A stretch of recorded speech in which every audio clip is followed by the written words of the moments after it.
Hello makers! I'm back today with another card for the Whimsy Stamps Halloweeners design team. Today's card is going to be a favorite, I can already tell. So I'm going to be using the Whimsy Stamps the Bride's quick card fronts. So quick card fronts are designed with some sentiment pages and then 8 designs.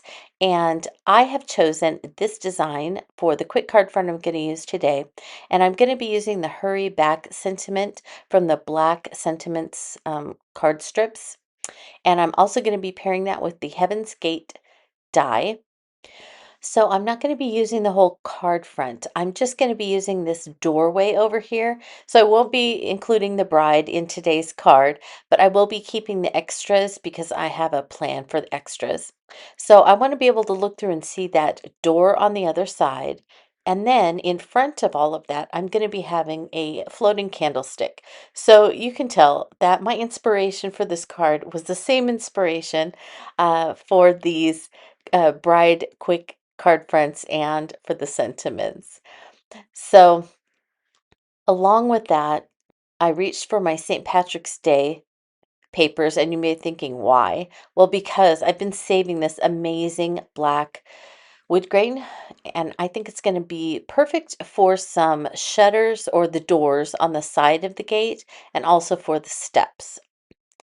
Now I have to have something to put all of this on, so I reached for my all-time favorite vintage wallpaper red rubber stamp. I love this stamp, and I've already used it this Halloween season, and I'll probably use it again, but I'm going to use it for this card because it's perfect as a background for my gate. So this is what I'm using for today's card, and I'm inviting you to come along and let's get making. I'm going to begin by using that die to cut out just that door portion on the background. And like I said, I'm not going to waste the other bits. I will save those. I have those set aside with some other papers that were left over from cards this season. And then I got out my pixie tape and I taped down the die as I went over the wood grain from the St. Patrick's Day paper pack. However, I cut this out with the wood grain going vertically, so it's going up and down, and I thought that was going to look really great. And then I got it put into the outline for the die, which I'm going to cut now. And I'll tell you about what happened later. So I'm cutting the outline of the die with black onyx cardstock from Cardstock Warehouse. And so this is a little bit shimmery cardstock. And what this is going to cut out is the actual outline of the gate, the doors, and the steps. And then I'll be fitting the papers back into that outline for my card today. So you can see those are the outlines there and then the pieces that came out.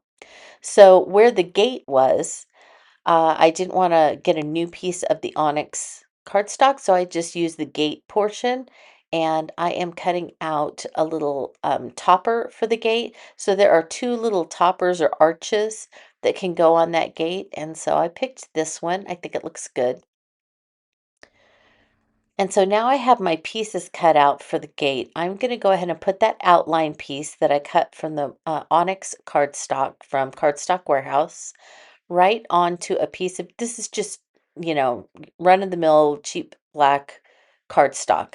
And I'm sticking that on there because I want this to have dimension later on.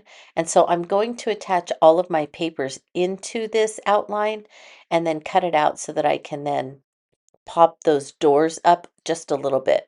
Now you can see I put that wood grain in that I was talking about earlier, and I decided I didn't like the fact that it was just going straight up and down. I wanted more interest.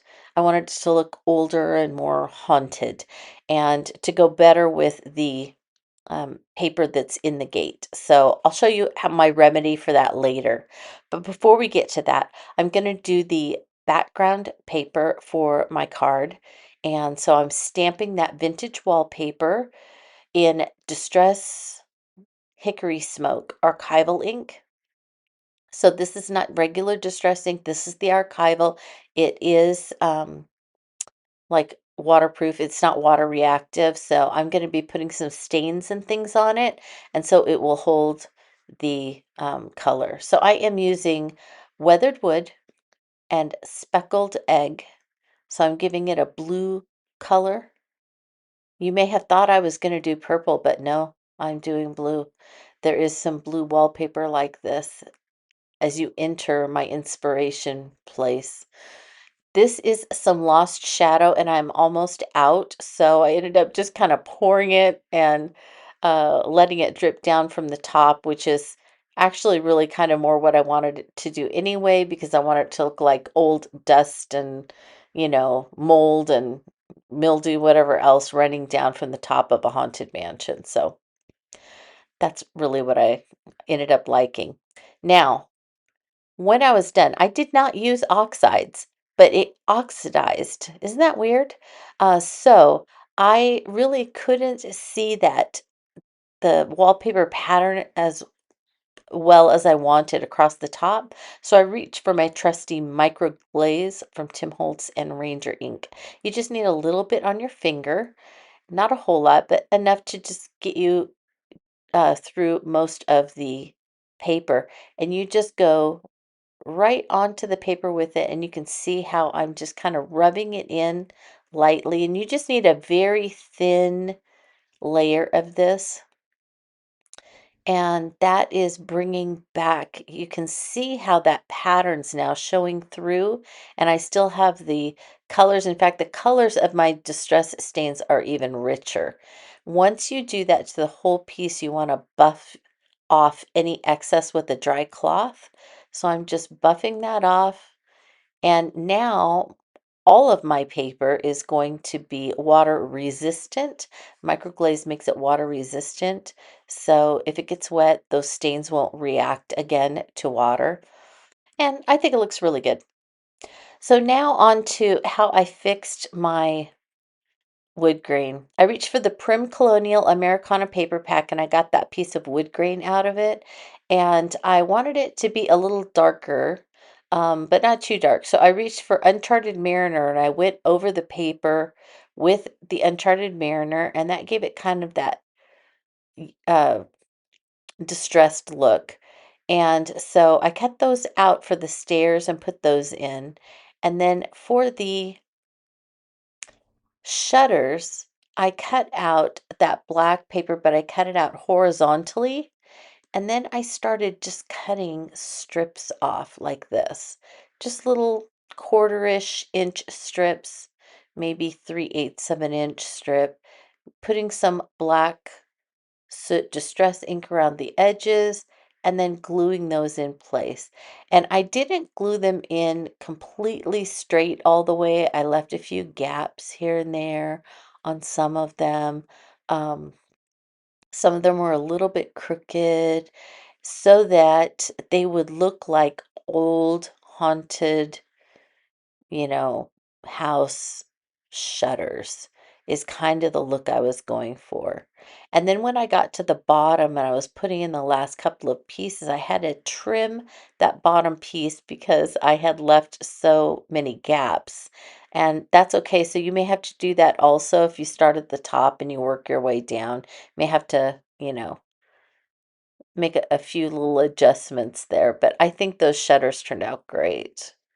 So now I colored the candles with antique linen, and I colored the candle holder with fossilized amber and then a little bit of brushed corduroy for some shadows. And I'm showing you just, me coloring and just adding in shadows here and there, and then I dried it and fussy cut it. But after I did that, I decided that I thought the colors were a little too dark. And so I remedied that later on. But before I did that, I decided to cut out the sentiment. So I reached for the Quick Strips 2 dies, and I cut out this kind of, it's a kind of rustic banner or a crinkled banner shape. And so I taped it on there with my pixie tape and cut that out. And then I got a sanding disc for my blending tool. So those are from Tim Holtz and Ranger. And I just went around and I just sanded on this. I sanded on the front, I sanded on the sides, and really roughed up that sentiment strip. It's going to go at the bottom of the card. Now here's where I'm going to show you all the parts. So I put the card front on a black card base. I didn't leave a mat. I just sewed around it and did some of my messy stitching. And I think it looks really great. And then I wanted to kind of age those shutters so you can see where I left gaps in between them. And I wanted to age the stairs. So I took my Picket Fence Distress Crayon, scribbled some onto my mat, and sprayed it with a little bit of water. And then I used my water brush, and I just took that water brush and went right over the shutters. I went right over um, the steps, and you can see I did not go over the risers. The risers are still dark, but the steps kind of there look like maybe dust has landed on them, and I wanted the shutters to look like dust had landed on them. So I just wiped the white over it and over that top arch part area, and then just used a little rag or my finger or something like that after they had dried just a little bit to wipe off any excess. And I think that that looks really old and worn. Now, I told you I had done the one candlestick, but I changed it, and I actually lightened up those candles a lot more. I left the candlestick the same way, same paint or ink, but I did go over it with my Wink of Stella to give it a little sparkle. And for the candles, once I colored them a little bit lighter, I just barely put any color on them. I went over those with glossy accents to make them kind of shiny. So the actual stamp has a spider web and a spider hanging from it. So I fussy cut out the spider web from some vellum from Cardstock Warehouse, and I'm going to attach that to the back of the candlestick so that it will look like there is a cobweb behind it. And then there is my roughed up, sanded down, hurry back, and I have layered it on about 3 layers of heavy cardstock so that it does have some dimension to it, and I'm going to attach it to that bottom step like that. So here I am getting ready to put it all together. So I put some glue on my step area, and then on the back of the arched area. Those are the places that I want this to be nice and flat against the the card. So I'm really gluing this up. All right, so we're gonna go ahead and put that down in the center, and you can see there, I was trying to get it behind some of my messy stitching. You can see there, just have messy stitching at the top and the bottom. Again, just for me, it adds interest, but you can see me pushing up those uh, gate doors so that there's dimension on that. And then this is sticking up by itself. I didn't have to put anything behind it, but I did want to put something behind this. So I have some of the 3D foam strips, and I have those behind all the candles and the candle holder or stand. And so that will be, away just a little bit from the open gateway as it's floating in the doorway of the gate. So there we go. As I put it floating just off that step in the doorway with that door in the background. I was hoping that kind of gave it some forced perspective to make it look like you were looking through a room way down to that doorway. And there we have it, the finished product. So I think that white picket fence adds a perfect touch. I love that I can see that all the different little pieces of the shutters now. I like that so much better than the first time that I cut them. I think that wood grain on the stairs is good, and making sure that the risers are a little darker. I like the dimension of both the sentiment and the card candlestick, and I like that I can see all the details now in vintage wallpaper, but it still looks worn, right? And this picture, you can actually see that the dimension on those shutters and how they're really sticking out. So, and then that little bit of sparkle that I put on the candlestick. Well, anyway, I had a fun time making this. I think it's going to be one of my favorites of the season. I really do love it. I love the inspiration from everything from the sentiments to the quick card fronts and then the card itself. So, thanks so much for watching. I hope that you found something inspirational and something that you can take to put into your own making time.